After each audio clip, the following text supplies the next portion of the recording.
Quantum computer या atom bomb, ऐसा computer जिसके आगे कोई खुफिया फाइल खुफिया नहीं, मुश्किल से मुश्किल पासवर्ड जिसे खोलने में सुपर कंप्यूटर को भी जमाने लगे, क्वांटम कंप्यूटर इसे खोलने में सेकंड्स भी न लगाए। किसी के पास अगर ये क्वांटम कंप्यूटर आ जाए तो वो दुनिया का कोई बैंक हो या फौज, किसी भी खुफिया सिस्टम में दाखिल हो सकेगा। दुनिया की सुपर पावर्स चीन, अमेरिका, तरक्की याफ्ता ममालिक क्वांटम कंप्यूटर तैयार करने की दौड़ में शामिल हैं। जिसने पहले क्वांटम कंप्यूटर बना लिया वो दुनिया की नई सुपर पावर होगा।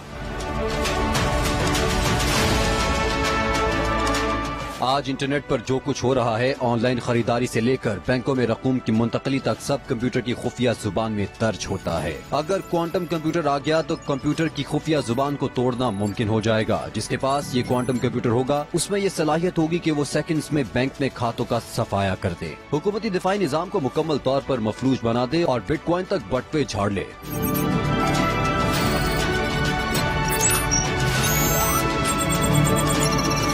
क्वांटम कंप्यूटर एक हकीकत का रूप धार चुका है। किसी भी वक्त ये इनकलाब आ सकता है। बरतानिया, अमेरिका समेत दीगर ममालिक क्वांटम कंप्यूटर से पहले इसका तोड़ निकालने में लगे हुए हैं। बरतानिया में टॉप सीक्रेट के जुमरे में आने वाले तमाम सरकारी डेटा या रिकॉर्ड पहले से ही इंक्रिप्शन की नई शक्लों का इस्तेमाल करते हुए दर्ज किया जा रहा है। गूगल, माइक्रोसॉफ्ट, इंटेल और IBM जैसी बड़ी टेक्नोलॉजी कंपनीज भी क्वांटम कंप्यूटर की वजह से आने वाली मुश्किलात के हल पर काम कर रही हैं। लेकिन अगर क्वांटम कंप्यूटर बन गया और साइबर सिक्योरिटी का नया निजाम न बना तो सरहदें बेमानी हो जाएंगी, कोई डेटा महफूज नहीं होगा, दुनिया का मजबूत तरीन दिफाई सिस्टम रेत की दीवार साबित होगा।